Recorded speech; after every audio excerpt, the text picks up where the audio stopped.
오늘날 사탄이 가장 두려워하는 것은 무엇일까요? 물론 사탄이 가장 두려워하는 분은 하나님이시죠. 의심의 여지가 없습니다.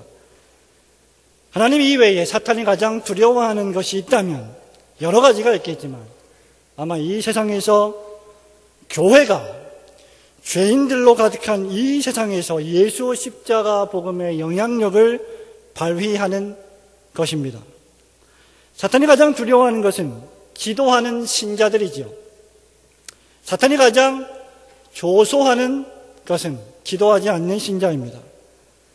사탄이 가장 두려워하는 것은 신자들이, 즉 예수 그리스도의 십자가 복음의 은혜를 체험한, 그리고 그것을 경험한 그리스도인들이 이 세상에서 거룩한 영적인 영향력을 발휘하는 것입니다. 그리고 그 가운데서도 성령의 충만함을 입은 복음 설교자들이 교회에서, 세상에서 영적인 영향력을 발휘하는 것일 것입니다.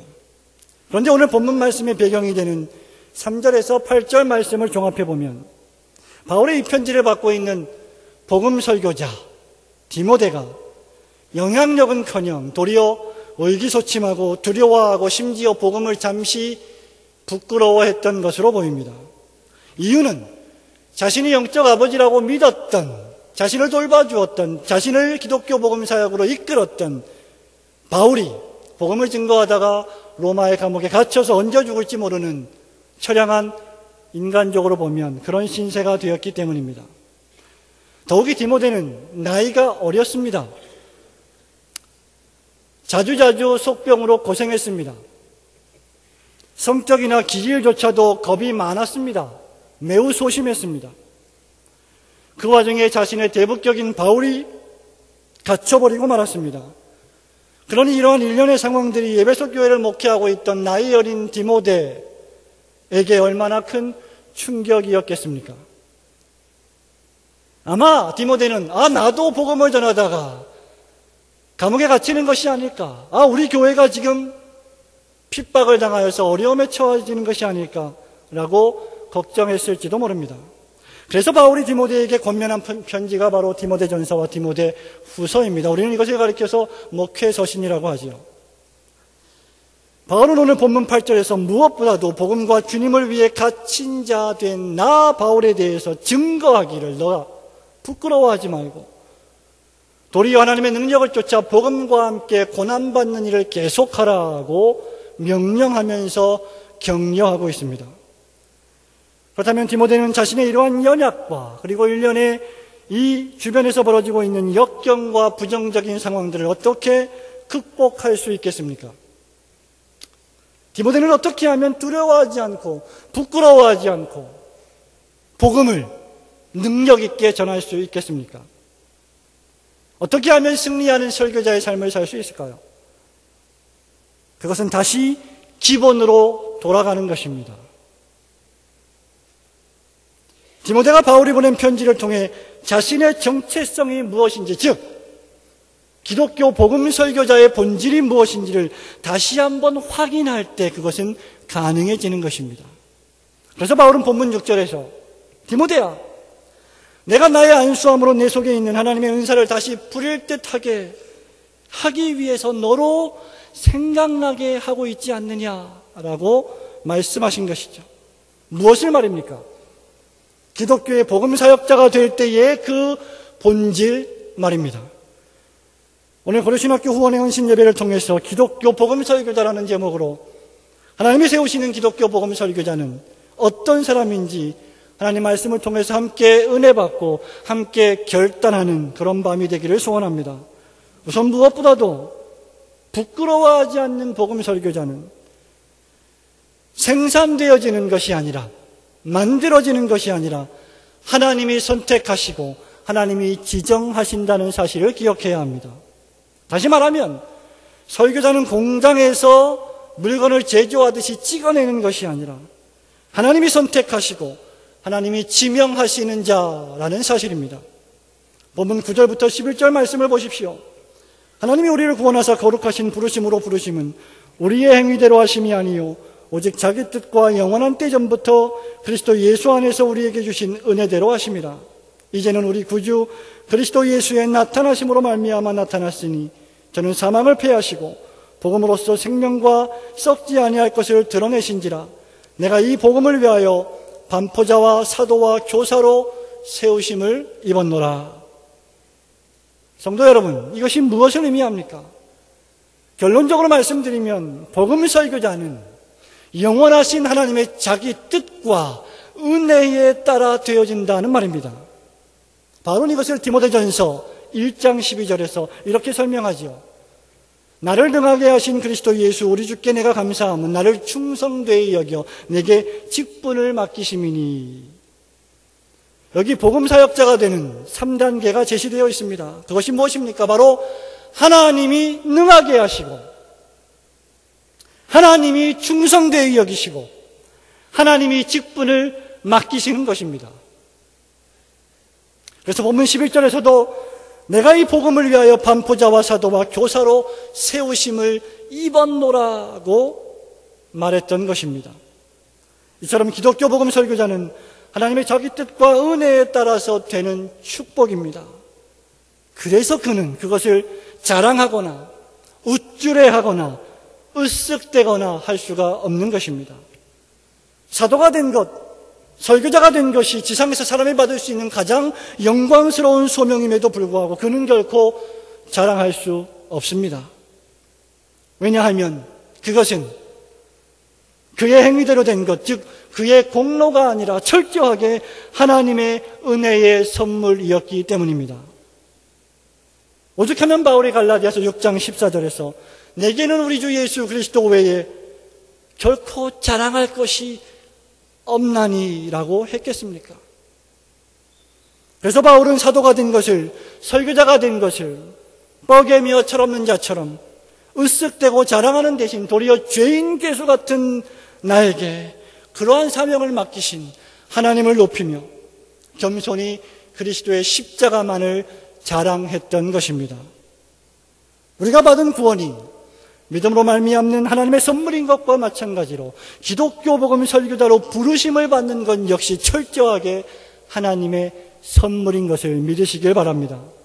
지금부터 한 20년, 30년 전에 한때 너 신학교나 한번 가볼래? 라고 말하던 시대가 있었습니다. 어떤 사람들은 사업에 실패하고 직장에 적응을 못해서 신학교를 출입했습니다. 또는 몇 번의 죽을 고비를 넘긴 채 이 길 저 길이 모두 막히자 내가 할 길은 목사가 되는 길이구나 라고 생각해서 신학교에 온 사람들도 있습니다. 대학을 가지 못해서 차선책으로 신학교에로도 가라고 했던 시대가 있었습니다. 성도 여러분, 신학교는 절대로 그렇게 와서는 안 되는 곳입니다. 오늘 본문에 따르면 바울이나 디모데 역시 다른 그리스도인과 똑같이 그리스도인으로 부르심을 받았습니다. 하나님의 뜻대로 은혜대로 구원을 받았습니다. 그들도 모든 그리스도인들과 마찬가지로 거룩하신 삶의로의 부르심을 입었습니다. 그러나 그들은 특별히 11절 말씀에 보면 반포자와 사도와 교사로 세우심을 입었다고 했습니다. 거두절미하고 기독교 복음 설교자는 다른 모든 그리스도인과 똑같이 하나님의 은혜로 구원을 받지만 그들에게는 전혀 다른 차원의 부르심이 있다는 말입니다. 그것이 바로 설교자로의 부르심, 목사로의 부르심, 장로로의 부르심인 것입니다. 어떤 사람이 복음을 전하는 설교자가 되기 위해서는 철저하게 하나님의 부르심의 은혜에 대한 강력한 체험과 흔들리지 않는 견고한 확신이 전제되어야만 합니다. 다시 말하면 하나님께서 그 사람을 설교자로, 목사로 강권하셔야 한다는 말입니다. 우리는 이것을 분명히 구분할 수 있어야 합니다.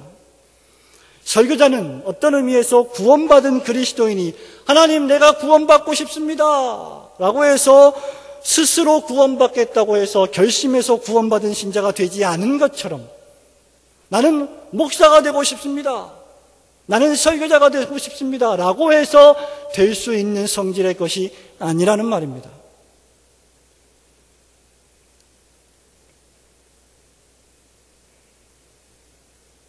어떤 사람들은 자기 스스로 공상에 빠져서 나는 목사가 되고 싶다라고 생각하기도 합니다. 그들은 스스로 심중에 이르기를 목사가 되면 좋겠다. 왜? 월요일날 쉴 수도 있고, 보통 우리 목회자들은 월요일날이 휴일입니다. 여러분이 그토록 싫어하는 월요일이 우리에게는 휴일입니다. 그래서 그것을 동경해서 목사가 되고 싶다는 생각을 하기도 합니다. 목사가 되면 신학서적도 더 많이 탐독하고 몰랐던 신앙 지식도 많이 할 수 있고 그 밖에 아주 많은 일을 여유롭게 할 수 있지 않겠느냐라고 생각합니다. 그들은 목사직이 매우 이상적이고 매우 여유로운 직업이라고 생각하는 것이죠. 오죽하면 얼마 전 선호하는 직업 가운데 목사직이 상당히 높은 자리를 차지했다는 것이 이것을 웅변적으로 증명하고 있지 않겠습니까? 또 어떤 사람들은 여러분들과 같이 회중석에 성도들을 앉혀놓고 가르치고 교훈하고 설교하는 것이 너무 멋있어 보여서 나도 목사가 돼야 되겠다 라고 그런 일에 자신을 투영하기도 합니다. 그러나 여러분, 성경을 보면 이런 생각은 매우 잘못된 생각이며 나아가 혐오스러운 생각입니다. 왜냐하면 설교란 하나님의 특별하신 소명이 있어야 할 수 있기 때문입니다. 물론 소명을 확인하는 것은 생각보다 어려운 일입니다. 그러나 분명한 것은 내가 하고 싶다고 설교를 할 수 있는 것이 아니며 내가 되고 싶다고 설교자가 될 수 있는 것도 아니라는 사실입니다. 그러면 묻겠습니다. 내가 기독교의 복음 설교자로 부르심을 받았다는 것을 도대체 어떻게 알 수 있습니까? 우리는 구약성경과 신약성경 그리고 특별히 바울 서신과 목회 서신을 통해서 몇 가지 시금석을 제시할 수 있습니다. 이 밤에는 단 한 가지만 생각해 보겠습니다. 그것이 바로 하나님이 나를 목사로 부르셨다고 하는 의식적이며 정서적인 확신입니다. 즉 하나님이 나를 설교자로 부르셨는지에 대한 의식적인 확신 말입니다. 이런 확신은 매우 강력해서 그의 의도나 그의 상태나 생각이나 의지와 아무런 관계없이 그의 영혼을 계속해서 강타합니다. 그래서 그에게는 그렇게 자신을 불러주신 하나님을 더욱 뜨겁게 사랑하고 그 하나님에게 어떻게 하든지 충성하고자 하는 마음이 불일 듯 일어나게 됩니다. 또한 지옥으로 한 걸음 한 걸음 저주의 길을 걸어가고 있는 멸망하는 영혼을 바라보면서 저 영혼에게 복음을 전하고 싶고자 하는 열망이 발생합니다. 나아가 그들의 영혼을 구원하기 위해서 오직 하나님의 말씀만을 전파하고 싶어서 식음을 전폐하는 일이 발생합니다. 그 일에 내 인생 전부를 바쳐야 되겠다라고 하는 확신이 밀물듯 들어옵니다. 성경을 보거나 교회 역사를 통해서 보면 이것은 거의 인간이 항거할 수 없는, 거부할 수 없는 것이 됩니다. 그래서 바울처럼 그는 부득불 내가 복음을 전하지 않으면 화가 임할 것이다. 내가 망하게 될 것이다. 내가 설교하지 않으면, 내가 전도하지 않으면, 내가 하나님의 말씀을 선포하지 않으면 나에게는 화가 임할 것이다 라는 감정을 가지게 되죠. 그래서 그러한 사람은 여러분이 도시락을 싸가지고 제발 가지 말아라 가지 말아라 말려도 반드시 오게 되어 있습니다. 여러분 가운데 이렇게 말할지도 모르겠습니다. 그런 확신, 그리고 그런 영혼을 사랑하는 마음, 그리고 그런 복음을 전하고자 하는 일반적인 마음은 저에게도 있습니다. 그러면 저도 혹시 설교자로 부르심을 받은 것 아닙니까? 전혀 아닙니다. 걱정하지 마십시오. 베드로전서 3장 15절에 보면 베드로 사도가 이렇게 말합니다. 너희 마음에 그리스도를 주로 삼아 거룩하게 하고 너희 속에 있는 소망에 관한 이유를 묻는 자에게는 대답할 것을 항상 준비하되. 신자는 내가 왜 신자가 되었는지, 내가 왜 예수님을 믿게 되었는지 그것을 불신자에게 설명할 수 있어야 합니다. 그것이 베드로 사도가 말하는 우리 마음속에 있는 소망에 관한 이유를 묻는 이에게 대답할 것을 항상 준비하라는 것입니다. 여러분, 그러나 이것이 설교는 아닙니다. 그것은 설명입니다. 그것은 변증입니다. 그것은 일반적 의미에서의 간증입니다. 그런 의미에서 모든 그리스도인이 설교할 수 있는 것은 아닙니다. 기독교 목회 사역에 투신하려고 하는 자는 지금 하고 있는 사업과 직장을 버리고 오직 설교 사역에 전념할 만큼 강력한 하나님의 부르심의 확신을 소유해야 합니다. 어떤 의미에서 그들은 생업에 대한 대책을 포기하는 자이지요. 생업에 대해서 신경을 쓰기 시작하면 목회 사역에 전념할 수 없기 때문입니다. 사도들이 사도가 된 이후에 다른 여타 직업을 갖지 않고 오직 기도하는 일과 말씀 전하는 일에 전무했던 것이 바로 그와 같은 이유입니다. 그들에게는 다른 직업이 있지 않았습니다. 그들에게는 다른 직업을 가지고 설교하는 것은 부업으로 할 만큼 그렇게 한가로운 사람들이 아니었습니다. 아니, 다른 직업을 가지고 설교 사역을 부업으로 할 수 있을 만큼 그렇게 정신 나간 사람들이 아니었습니다. 19세기 런던의 메트로폴리탄 교회를 목회했던 유명한 찰스 헤런 스펄전 목사님이 그들의 젊은 목사 후보생들에게 이렇게 말했습니다. 여러분이 만일 다른 일도 할 수 있다면 그 다른 일을 하십시오. 여러분이 목회를 하지 않아도 견딜만 하다면 절대로 목회를 하지 마십시오. 왜 그렇습니까? 그들에게 있어서 복음 설교 사역은 인간의 영원한 운명이 달려있는, 천국과 지옥이 달려있는, 목숨을 바쳐서 전무해야 할 중대한 사역이었기 때문입니다. 그래서 유명한 17세기 청교도 리처드 백스터 목사님은 목사들을 향해서 이렇게 말했습니다. 여러분이 설교를 할 때 죽어가는 사람이 죽어가는 사람에게 하듯 설교하라. 설교란 그렇게 긴박하고 중대한 것입니다. 그래서 아무나 목사가 될 수 없습니다. 그래서 아무나 설교자가 될 수 없습니다. 그래서 아무나 장로가, 특히 가르치는 장로가 될 수 없는 것입니다. 그래서 바울은 디모데전서 5장 17절에서 잘 다스리는 장로들을 배나 존경할 자로 알아라. 특별히 말씀과 가르침에 수고하는 이들에게는 더할 것이다 라고 말한 것입니다.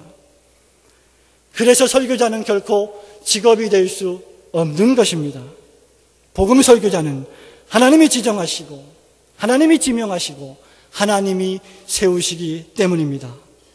그러므로 아무나 신학교에 와서는 절대 안 됩니다. 또한 아무나 신학교를 보내서도 절대 안 됩니다. 사랑하는 경향의 성도 여러분, 하나님이 지정하시고 하나님이 지명하시고 하나님이 세우실 주의 종들만을 고려신학교에 보내어달라고 기도하시기를 축원합니다. 두 번째로, 부끄러워하지 않는 복음 설교자. 그는 자신이 가르치고 설교해야 할 교훈, 즉 그리스도의 십자가 복음이 무엇인지를 알아야 하며, 그리고 그 복음의 능력과 그 효력을 스스로 체험할 수 있어야 합니다. 본문 12절 말씀을 우리 다 같이 함께 읽겠습니다. 본문 12절입니다. 시작.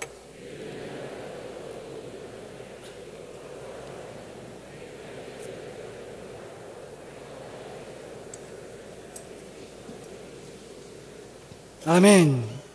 바울이 여기서 왜 부끄러워하지 않는다고 말했습니까? 이유는 디모데가 부끄러워했기 때문입니다. 디모데가 두려워했기 때문입니다. 8절 말씀을 보십시오. 바울은 그러므로 너는 내가 우리 주를 증언함과 또는 주를 위하여 갇힌 자 된 나를 부끄러워하지 말고 오직 하나님의 능력을 따라 복음과 함께 고난을 받으라. 전술한 바와 같이 디모데는 소심했습니다. 의기소침했습니다. 더더군다나 나이가 어렸습니다. 여러 가지 이유로 두려워하고 부끄러워했습니다. 그런 디모데에게 바울이 줄 수 있는 권면은 무엇입니까? 부끄러워하지 마라. 두려워하지 마라. 낙심하지 마라. 그 이유가 무엇입니까? 12절 말씀대로 바울이 믿고 바울이 신뢰하고 있는 바로 그분이 마지막 날까지 바울 자신을 지키시고 바울의 사역을 보호하실 것을 바울 자신이 굳게 확신했기 때문입니다. 7절에서도 바울은 디모데를 향해서 하나님이 우리에게 주신 것은 두려워하는 마음이 아니요 오직 능력과 사랑과 절제하는 마음이라고 했습니다. 그렇다면 복음 설교자는 두려워하고 부끄러워하는 대신 능력을 체험하는 자이어야 합니다. 어떤 능력 말입니까? 복음의 능력 말입니다. 상황과 환경이 어려울수록 우리는 기본으로 돌아가야 합니다. 우리의 기본이 무엇입니까? 신자의 기본이 무엇입니까? 장로의 기본이 무엇입니까? 목사의 기본이 무엇입니까? 그것은 바로 복음입니다. 복음이란 문자 그대로 기쁜 소식, 복된 소식이지요. 무엇이 기쁘고 무엇이 복됩니까? 디모데전서 2장 15절에 보니까 미쁘다 모든 사람이 받을 만한 이 말이요, 그리스도 예수께서 죄인을 구원하시려고 세상에 임하셨다 하였도다. 죄인 중에 내가 괴순이라. 예수께서 죄인 중에 괴수인 바울, 죄인 중에 괴수인 나를 구원하시려고 이 땅에 임하신 사건, 그것이 바로 우리에게 복음이라는 것입니다. 그것이 바로 여러분과 저에게 복음이라는 것입니다. 이 사건 하나, 이 사실 하나, 이 교리 하나, 이 선포 하나가 바로 복음 설교자에게 있어서 가장 최고의 능력이 되는 것입니다. 그래서 복음 설교자는 결코 두려워하거나 부끄러워하지 않아야 합니다. 왜냐하면 이 복음이 바로 능력이 되기 때문입니다. 그런데 세상에 많은 사람들이 이 복음의 능력을 믿지 않습니다. 왜냐하면 그들이 복음을 오해하고 있기 때문이죠.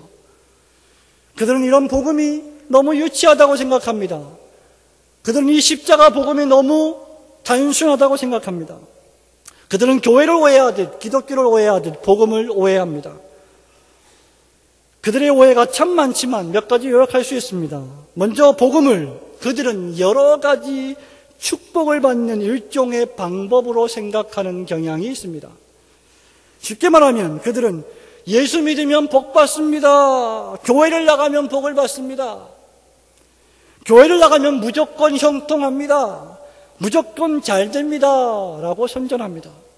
더 노골적으로 말하면 그들은 예수님을 믿고 교회를 나가기 시작하면 자동적으로 사업이 번창하고, 자녀들은 자동적으로 서울대학에 가고, 서울대학교라고 하지 않고 서울대학이라고 했습니다. 아파트값이 오르고, 예수 믿으면 교회 나가면 주위에 자기를 따르는 사람이 많아지고 만사형통한다고 생각합니다. 이것은 성경이 말하는 진정한 의미에서의 축복이 아닙니다. 이것은 일종의 미신적 기복주의 신앙이죠. 복음은 전혀 그런 것을 약속한 적이 없습니다. 오히려 복음은 예수 믿으면 너희가 세상에 미움을 받을 것이다 라고 했습니다.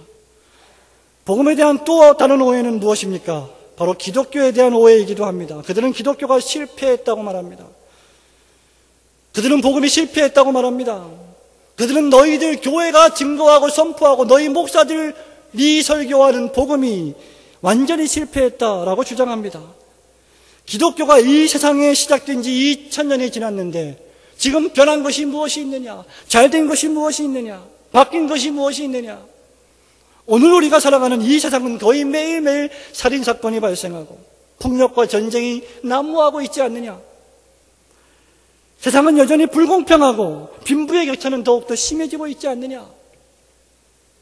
기독교가 만일 참되다고 하면 이런 것들을 해결했어야 하는데 그렇지 못한 것을 보니 기독교는 실패했다는 것입니다.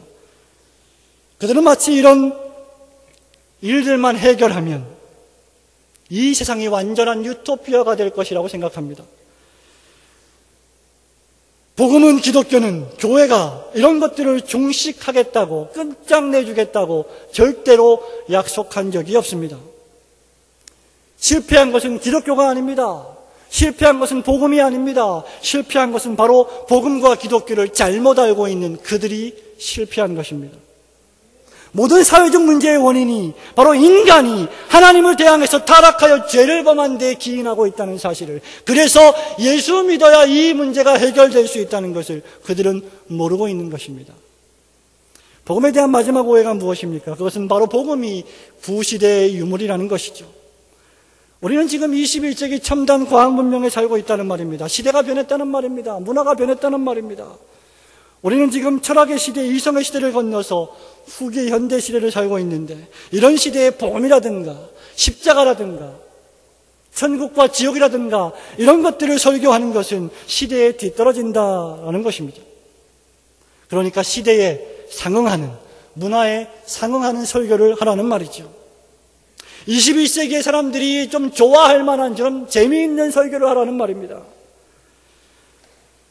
그래서 목사들이 설교를 포기했습니다. 설교만으로는 더 이상 목회가 안 된다고 단정해버렸습니다. 이것은 우리가 만난 우리 시대의 가장 강력한 사탄의 전술 전략임을 명심하시기 바랍니다. 그래서 그 결과가 무엇입니까? 강단에서 목사가 설교하는 대신 코미디언이 나와서 설교합니다. 더 나아가 회중들을 웃기고 즐겁게 해주는 목사가 등장했습니다. 어느덧 하나님의 복음의 말씀이 선포되어야 할 강단이 영화배우와 가수들과 예능인들의 간증 집회로 바뀌어버렸습니다. 사랑하는 경향의 성도 여러분, 우리가 명심해야 할 것이 하나 있습니다. 그것은 시대가 변했어도 사람은 변하지 않았다는 사실입니다. 그것은 시대가 변했어도 죄인이 죄인이라는 사실이 변하지 않았다는 것입니다. 우리가 하나님을 대적하고 거역한 불순종한 죄인이라는 사실이 변하지 않았습니다. 코미디언들은 기껏해야 우리들에게 잠시 슬픔을 잊게 해줄 뿐입니다. 영화배우들은 기껏해야 우리들에게 잠시 감동을 줄 뿐입니다. 과학자들은 기껏해야 우주선을 달나라에 보낼 뿐입니다. 그러나 그 누구도 인간이 만난 이 지상 최대의 난제, 이 죄의 문제를, 이 죄의 세력을 해결해 주지 못했습니다. 그렇기 때문에 이 타락한 죄인을 구원하는 방법 역시 결코 한 번도 변한 적이 없는 것입니다. 그것은 변할 필요가 없습니다. 왜냐하면 그것이 바로 복음 설교이기 때문입니다. 그것이 바로 복음 전도이기 때문입니다. 왜냐하면 우리 하나님께서 전도에 미련한 방법으로 믿는 사람들을 구원하시기를 기뻐하셨기 때문입니다. 그래서 바울은 로마서 1장 16절에서 내가 복음을 부끄러워하지 아니하노니 이 복음은 모든 믿는 자에게 구원을 주시는 하나님의 능력이다. 믿으시기를 축원합니다. 이 복음은 놀랍게도 기질을 뛰어넘는 능력입니다. 디모데는 연소했습니다. 디모데는 의기소침했습니다. 부끄러웠습니다. 두려움에 사로잡히는 기질이었습니다. 그러나 디모데가 안수받던 날, 그가 목사가 되던 날, 그가 설교자가 되던 날, 그 속에 있던 은사, 그가 체험했던 은사는 하나님의 능력이었습니다. 바울이 그 능력을 지금 다시 부릴 듯 생각나게 하는 것입니다. 그것은 사랑이었습니다. 그것은 자기를 근신시키는 힘이었습니다. 그래서 디모데는 더 이상 두려워하지도 부끄러워할 필요도 없었습니다. 복음이 그에게 능력을 제공하기 때문입니다. 또한 복음은 무엇입니까? 상황을 초월하는 능력입니다. 기독교가 박해를 당하고 있었습니다. 바울이 로마 감옥에 갇혔습니다. 디모데는 무서워졌습니다. 젊은 디모데는 절망스러웠습니다. 희망이 보이지 않았습니다. 걱정스러웠습니다. 교회가 풍전등화의 위기에 놓여 있는 것처럼 보였습니다. 그러나 기억하십시오. 바울과 디모데와 우리의 하나님은 절망스러운 상황보다 훨씬 강하신 분이십니다. 하나님의 복음은 인간의 상황보다 훨씬 강력합니다. 바울은 지금 이것을 말하고 있는 것이죠. 디모데야, 지금 환경이나 상황이 좋지 않다. 내가 복음을 전하다가 감옥에 갇혔다. 그렇지만 부끄러워하지 마라. 두려워하지 마라. 왜냐하면 우리가 믿는 하나님이 우리를 마지막 날까지 능히 지켜주실 것이기 때문이다. 이것이 복음의 능력의 핵심이 아닙니까? 사랑하는 성도 여러분, 참된 설교자는 먹고 살기 위해 설교하지 않습니다. 만일 먹고 살기 위해 목회하고 설교한다면 그는 사꾼입니다. 그는 경건의 모양을 있지만 경건의 능력은 부인하는 자입니다. 참된 기독교 복음 설교자는 설교하기 위해서, 복음을 전하기 위해서 먹습니다. 그는 복음을 전하기 위해 삽니다. 그래서 그는 먹고 사는 문제를 두려워하지 않습니다. 사꾼은 먹고 사는 문제에 위기가 닥치면 두려워서 설교하지 않습니다. 그러나 참된 설교자는 굶어 죽더라도 설교하게 되어 있습니다. 왜냐하면 그들에게 있어서 복음은, 그리고 그것을 설교하는 일은 결코 직업이 아니기 때문입니다. 고려신학교에 바로 이러한 복음의 능력을 체험하는 주의 종들을 보내어 달라고 기도하시기를 축원합니다. 마지막으로 부끄러워하지 않는 복음 설교자, 그는 이 기독교 복음을 교리적으로 지켜내기 위해서 부지런히 연구하고 동시에 자신의 거룩한 삶을 통해서 그것을 수호해야 합니다. 13절, 14절 말씀을 다 같이 읽겠습니다. 시작. 너는 그리스도 예수 안에 있는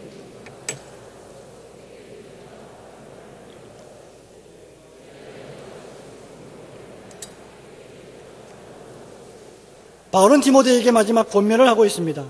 그것은 바로 지키고 보호하라 하는 말입니다. 거두절미하고 무엇을 지키고 무엇을 보호해야 합니까? 바로 복음을 지키고 복음을 보호해야 합니다. 첫째, 우리는 복음을 지켜야 합니다. 그것은 바울로부터 들은 말을 지켜야 합니다.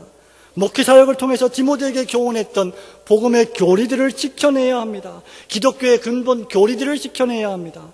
바울은 14절에서 그것을 아름다운 것이라고 했습니다.